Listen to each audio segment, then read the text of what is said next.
अस्सलाम वालेकुम, this is Muqaddas Yasin and you are watching crime stories. Pinky की स्टोरी से तो आप लोग बखूबी वाकिफ होंगे। आजकल हर जगह पिंकी हम लोग को नजर आ रही है। और पिंकी को जिस पुलिस ऑफिसर ने अरेस्ट किया था, पिंकी ही सिर्फ उनका शिकार नहीं थी बल्कि कुछ और भी लोग थे जो उस पुलिस ऑफिसर के शिकार थे। आज उन्हीं में से एक मुतासिरा खातून हमारे साथ स्टूडियो में मौजूद है। आइए जानते हैं उनकी क्या स्टोरी है और उनको किस तरह से ट्रैप किया गया।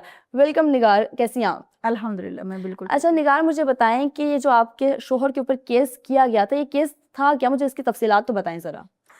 एक्चुअली जो केस था वो अभी आपने सुना होगा, जो रानी अकरम का शुरू हुआ वह सिस्टम के। जी जी। वो पिंकी जो है, पिंकी उर्फ अनमोल अनमोल उर्फ पिंकी। पिंकी वो उनके शौहर हैं। ये तो अब हमें पता चल रहा है, लेकिन 2024 के 7वें महीने में मेरे हस्बैंड को इन्होंने मेरे घर से हिरासा किया और ले गए।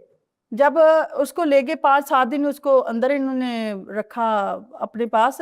कोई FIR नहीं, कोई कुछ नहीं। लेकिन किस इल्जाम में लेकर गए? इल्जाम का जब हमें पता चला, मंशियात के इल्जाम में लेके गए। मंशियात की इन्होंने, मेरी वो फुटेजेस भी चली थी, तब मैंने प्रेस कॉन्फ्रेंस भी की थी, क्योंकि मेरे साथ बहुत ज्यादा नाइंसाफी हुई थी। फिर उसके बाद जब वो सारा सिनेरियो हुआ, अब हमें ये सारी चीजों का पता चल रहा है। मेरा केस चल रहा है ना एक, कि मैंने एप्लीकेशन दी CCPO को। CCPO ने मेरा जो है वो क्या उसको बोलते हैं, उसके इंक्वायरी करवाई। ओके। वो जो मेरा केस था वो सारा फेक था, झूठा था।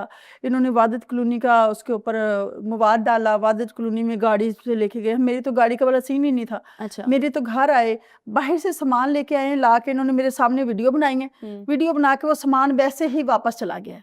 अच्छा। वो भी फुटेजेस भी मेरी वो जो गाड़ी आई है सामान लेके, वो भी फुटेजेस है। उस सामान में था क्या? उसमें मंशियात थी।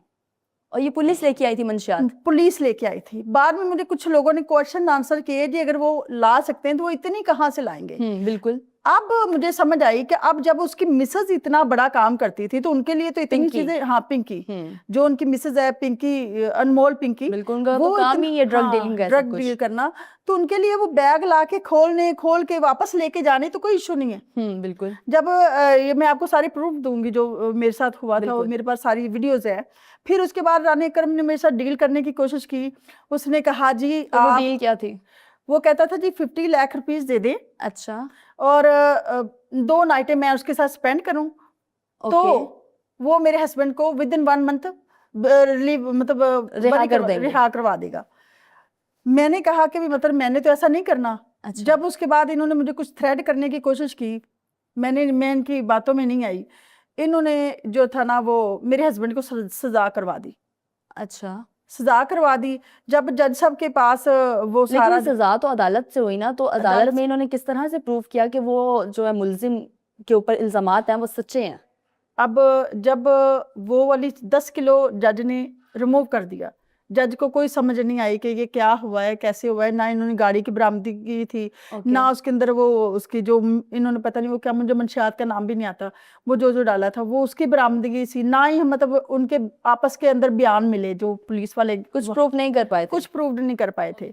जज ने क्या किया कि उसको ऊपर से प्रेशर था जज को, मैं ये कहूंगी, क्योंकि आपको पता है हमारे मुल्क में क्या नहीं होता, हर चीज। आज देखो ना, वो इतनी बड़ी क्रिमिनल औरत है तो उसके लिए कितना प्रोटोकॉल खड़ा हुआ है। आज भी वो कहते हैं जी उसको किडनी प्रॉब्लम होगी, उसकी फलानी प्रॉब्लम होगी। यहाँ पे यही गरीब होता, वो मर भी जाता ना तो ये कुछ ना करते।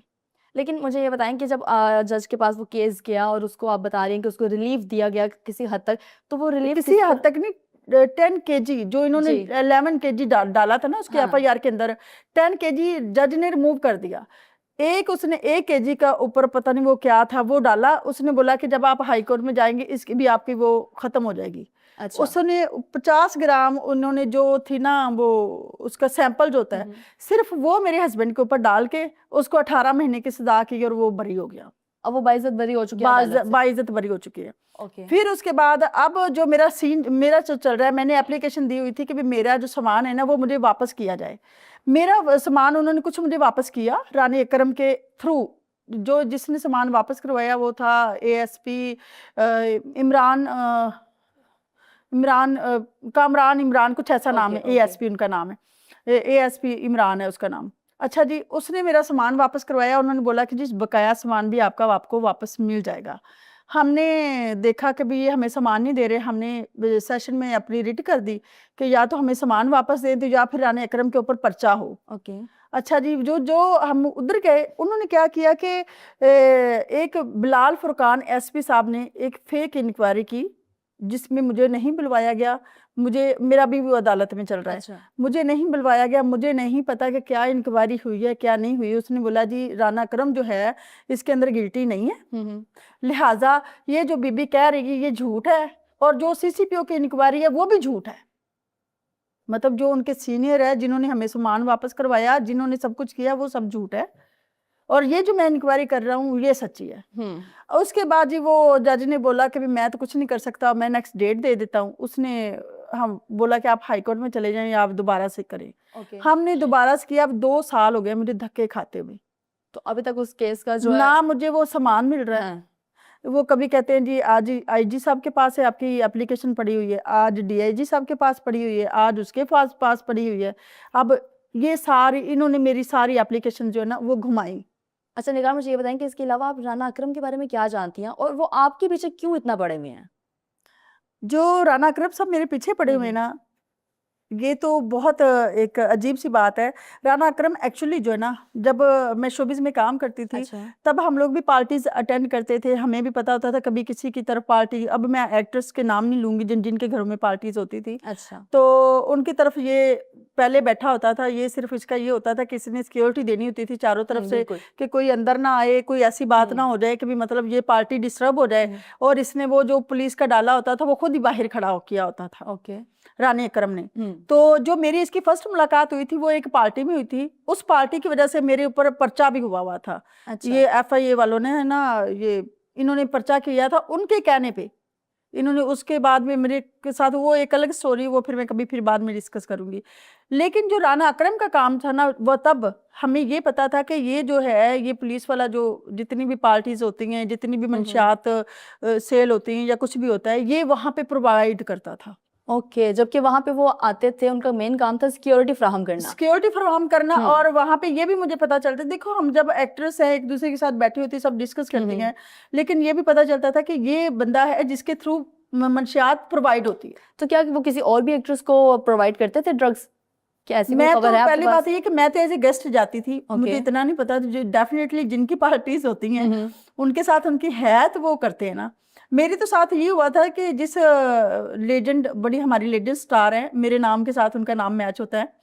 अच्छा। जिनकी वजह से मैं अभी नाम नहीं लूंगी, पहले मेरा नाम लेने की वजह से पर्चा हुआ था मुझ पे। तो क्या आपने उस एक्ट्रेस का नाम लिया था? जी जी। लेकिन बात ये है कि जो अब ये सारी चीजें आ रही हैं सामने, मुझे यहाँ पे आने का भी यही मकसद था कि हमें भी पता होना चाहिए कि ये जो सब कुछ हो रहा है, ये कितने लोगों को इन्होंने जलील किया, कितने लोगों को हरासा किया, कितने लोगों को ब्लैकमेल किया। बिल्कुल। और उसमें से एक मैं भी थी। अच्छा। मेरी 3 साल हो गए, मेरी आवाज नहीं सुनी जा रही, मेरी बात नहीं सुनी जा रही। कभी उसके पास जाओ, कभी उसके पास जाओ।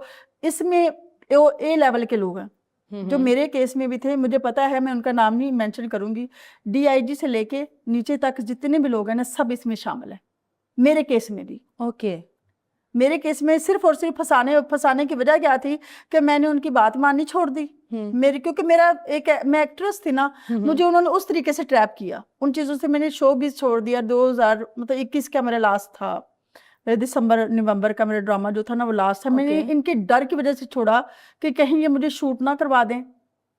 मुझे इस टाइम लेकिन आपको कुछ इस तरह का थ्रेट किया इन्होंने या नहीं? थ्रेट क्या किया, इन्होंने बोला कि अगर आप हमारी पार्टी अटेंड नहीं करेंगे या आप हमारे साथ हमारे हिसाब से नहीं चलेंगे तो हम आपको मरवा देंगे। और ये आपको थ्रेट कॉल्स किया उन्होंने? कॉल्स नहीं, डायरेक्ट आपको बोला गया। उन दिनों में आपको पता है फिर आपके पास जो फोन। और ये क्या चौधरी अकरम ने डायरेक्ट बोला आपको? नहीं, ये तो उनके साथ बशिंदे हैं ना। अच्छा। जिनकी, क्योंकि मैं आपको अपनी बात बता रही हूँ कि जिनकी वजह से मेरे साथ ये सब कुछ हुआ, जिनकी वजह से मेरे हस्बैंड को किया गया। मेरे हस्बैंड को इसलिए किया गया कि जो मेरे एक्स हस्बैंड था और जो मेरी जो कुलीग्स थी स्टार्स, जिनकी वजह से मुझे हरासा किया गया, जिसकी वजह से मुझे खामद को ऊपर इल्जाम लगाए गए। उसकी कोई पर्सनल दुश्मनी है ही नहीं बेचारी की किसी के साथ, उसको पाकिस्तान में किसी का पता ही नहीं है इतना, आज भी उसको इतना आइडिया नहीं है। लेकिन वो सारा कुछ मेरी एक जो ना लगबाजी जो पीछे से चली आ रही थी ना, जहाँ पे उनको मौका मिला उन्होंने सारा कुछ कर दिया। अच्छा निगार, अब मुझे बताएं कि अब आप क्या डिमांड कर रही हैं कि जो आपके ऊपर केस किया गया, आपके शौहर के ऊपर केस किया गया, क्या वो उनके ऊपर वापस से इंक्वायरी हो, उसके अंदर जितने भी नाम इन्वॉल्व थे, बेशक वो राना अकरम हो या जो भी सीनियर अफसरान थे, क्या उनके नाम भी मंजर आम पे आए? आपकी अब क्या डिमांड है? अच्छा मेरी जो डिमांड है वो ये है, जो मेरा सामान गया है वो मुझे वापस करवाया जाए। जो मेरे हस्बैंड के ऊपर फेक पर्चे का इल्ज़ाम लगा है उसको मैं वो ख़त्म किया जाए, जो मेरी आज की डिमांड है। अच्छा, मेरी और इनके साथ ना कोई, मैं इनके साथ दुश्मनी कर सकती हूँ, ना ही मेरा कोई इनके साथ एम है। जो बात है नाम की, नाम मैंने उसी टाइम सारे मंजर आम पे कर दिए थे। ओके। आप मेरे प्रेस कॉन्फ्रेंस में जाके उठा के चेक करें, मैंने मंजर आम पे कर दिए थे। इन्होंने तो मेरी प्रेस कॉन्फ्रेंस चलने ही नहीं दी थी। मेन चैनल्स के ऊपर सारे चैनल्स आए हुए थे, लेकिन अब जाहिर सी बात है मैं उनके सामने तो कुछ भी नहीं हूं ना। इन्होंने वो मेरी कोई भी प्रेस कॉन्फ्रेंस चलने ही नहीं दी थी। ठीक है। वो वाली जो थी, वो जो छोटे छोटे यूट्यूबर थे जो जिन्होंने चलाई, जिसकी वजह से वो थोड़ा सा हंगामा हुआ, वो सिर्फ और सिर्फ वो हुआ था।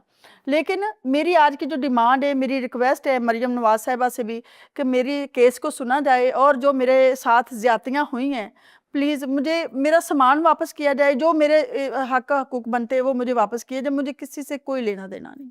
अच्छा निगाह, मुझे बताएंगे क्या आप समझती हैं कि अगर राना अकरम को वापस से इन्वेस्टिगेट किया जाता है तो ना सिर्फ अफसरान बल्कि और भी बहुत सारे बड़े बड़े लोग जिनको फराहम की जाते थे ड्रग्स, उनके नाम भी सामने आएंगे? पहली बात तो जो अभी मुझे सिचुएशन नज़र आ रही है, क्योंकि मैंने तो इनके अंदर 2 साल धक्के खाए हैं, इनके दफ्तरों के, इनके दरमियान में बैठ के बातें सुनी, गॉसिप सुनी, बिल्कुल। सब कुछ सुना है।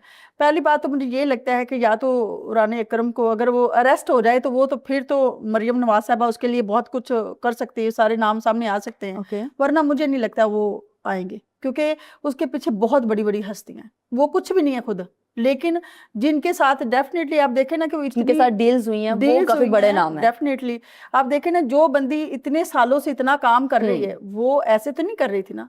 आज अगर वो पकड़ी गई तो वो ऐसे नहीं पकड़ेगी, वो मंशियात की वजह से नहीं पकड़ी गई होगी, वो भी किसी के साथ उसने पंगा लिया होगा। ओके। मैं तो ये कहूंगी कि उसने किसी के साथ पंगा लिया होगा।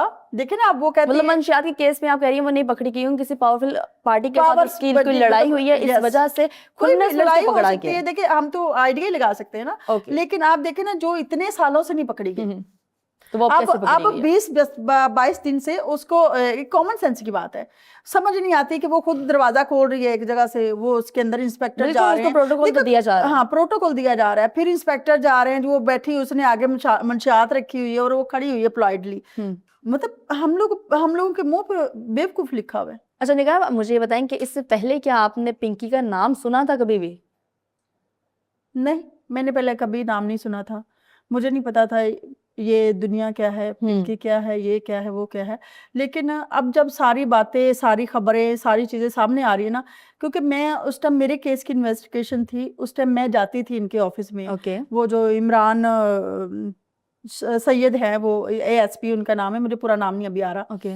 वो उनके ऑफिस में जाना, उसके बाद इमरान किश्वर से मिलने के लिए जो जाना, फिर उसके बाद फुरकान बिलाल साहब के ऑफिस में इंक्वायरियों के लिए मुझे बुलवाते रहे ना। ओके। तो वो मैं मतलब बिलाल फुरकान साहब से कि मेरी कोई इंक्वायरी वाली, इन्होंने बुलवाया था एक दफ़ा मुझे, लेकिन मेरी उनके साथ कभी मुलाकात नहीं हुई। मुझे नहीं पता था कि ये बिलाल फुरकान है, अभी भी नहीं, खैर मेरी कभी मुलाकात हुई। लेकिन वहाँ पे बैठ के ना एक दफ्तर था, मतलब वो कंप्यूटर वगैरह वहाँ पे पड़े हुए थे, तो ऑफिस था, तो वहाँ पे बैठ के ना बात हो रही थी। राना अकरम था उसके अंदर, DIG लेवल से लेके सब लोग थे, मैं अब नाम नहीं लेना चाहती। वो कोई बात कर रहा था, अच्छा 7 करोड़ थोड़ा नहीं है यार, कुछ ज्यादा कर लो, इतना बड़ा केस है यार, कोई बात नहीं, इतने तुम बांट लो, इतने मैं बांट लो, ऐसी बातें मतलब वहां पे चल रही थी। ओके। जब आपको इन्वेस्टिगेशन के लिए बुलाया गया था, हम लोग तो बैठे हुए थे ना साइड पे, मैं थी, उनके जो ऑपरेटर थे, मेरा एक साथ में मेरा भाई बना हुआ था, वो था। हम लोगों को ये समझ नहीं आ रही थी कि ये एक्चुअली किसके बारे में बात चल रही थी, लेकिन वो बात चल रही थी कि 7 करोड़ पिंकी से जब इन्होंने लेना था, पिंकी को बाइज्जत बरी करने के लिए। बात कर रहा था राना अकरम। ओके। जो यार वो कोई बात नहीं, अपने घर के बंदे हैं, वो बात ऐसे हो जाएगी यार, टेंशन ना लो, ये हो जाएगा वो। फ्रैंकली इनको नहीं समझ आ, मुझे भी नहीं समझ आई थी कि एक्चुअली बात क्या है। हम तो अपनी परेशानी में थे, अपनी टेंशनों में थे, हमें तो। लेकिन अब जब ये सारे कट्टे खुल रहे हैं, इसके अंदर सारी चीजें आ रही, तो वो अब समझ आ रही है कि एक्चुअली ये जो है ये तो बहुत बड़ा गैंग है। जितनी इस टाइम वो अनमोल पिंकी मुजरिम है ना, मुझे लगता है उससे बड़ा मुजरिम तो राना अकरम है, उसके अंदर उससे ज्यादा राज दफन है। मेरे ख्याल में जो अगर राना अकरम को पकड़ा जाएगा तो बहुत सारे बड़े बड़े नाम सामने आएंगे। बिल्कुल आएंगे। निगार, मैंने एक वीडियो देखी है जिसके अंदर गाड़ी में देखा जा रहा है, आपकी ही गाड़ी है मेरे ख्याल से, उसके अंदर आपके शौहर भी हैं, राना अकरम भी मौजूद है और आप भी मौजूद है। तो वो राना अकरम आपकी गाड़ी में क्या कर रहे थे? वो एक जो उन दिनों में मेरा हस्बैंड जो था वो जेल के अंदर था। ओके। इनकी मेरी को बात बन नहीं रही थी, मुझे इनके हम्म। ऊपर बात पे कोई ट्रस्ट नहीं हो रहा था कि ये क्या कह रहे हैं क्या नहीं कह रहे। इन्होंने कहा कि जी लो जी तुम्हें पता नहीं, हम तो उसको दिन दिहाड़े निकाल सकते हो। निगार तुम हमारी बात ही नहीं मान रही हो। बात वही थी ना, मैं 50 लाख दे रही थी तो ना मैं इनके साथ हामी भर रही थी दूसरी बात के लिए। लेकिन मैंने इनको बोला कि चलो ठीक है तुम ना मेरे साथ उसको बुलवाओ तो कॉफी पिलाओ हमें, ताकि जो है ना हम मुझे यकीन हो कि तुम लोग क्या बात कर रहे हो। इसने बोला ठीक है। इनका डाला जो था मेरी गाड़ी के पीछे था। मेरी गाड़ी चलाने वाला था राना अकरम, मैं बैठी थी बैक से पिछली सीट पे और मेरे साथ वाली सीट पे मेरा हस्बैंड। इन्होंने जेल से निकलवा के इलीगल, ओके, मतलब अगर वो मुजरिम था या कुछ उसके पास ऐसा निकला था तो फिर उसको जेल से ये कैसे निकाल सकते हैं। इनका इतना स्ट्रांग है, पावर रखते हैं ये। इतनी ये पावर रखते हैं कि किसी भी बंदे को निकाल के मतलब जो ना वो प्राइवेट गाड़ी में घुमा भी सकते हैं, वो उसको मुजरिम भी बना सकते हैं और उसको दुनिया का आखिरी क्राइम भी उसके ऊपर डाल सकते हैं। बिल्कुल, ये है इनका सीन। और वो मैं आपको, बल्कि मैं आपको वीडियो देती हूँ, आप जरा उसको चलाइएगा। राना अकरम का क्या काम है मेरी गाड़ी में। बिल्कुल, ये तो एक लम्हा फिक्री है और बहुत बड़ा सवाल भी यहाँ के ऊपर खड़ा होता है कि राना अकरम आपकी गाड़ी में क्या कर रहे थे, और अगर आपके शौहर को किसी इल्जाम के अंदर अरेस्ट किया गया तो उसको फिर गाड़ी के अंदर किस तरह से मुलाकात करने के लिए आप ला सकते हैं। थैंक यू सो मच निगार, आप आई, आपने ये स्टोरी हमारे साथ शेयर की। जी तो नाजरीन, जो इंकशाफात किए गए हैं तो बहुत बड़े बड़े से इंकशाफात किए गए हैं, और अब अगर राना अकरम को अरेस्ट किया जाता है या उनको इन्वेस्टिगेट किया जाता है तो आई गेस बहुत से और भी बड़े नाम है जो सामने आएंगे। हम आज के शो से इजाजत मिलेंगे आपको नेक्स्ट स्टोरी के साथ, तब तक के लिए अल्लाह हाफिज।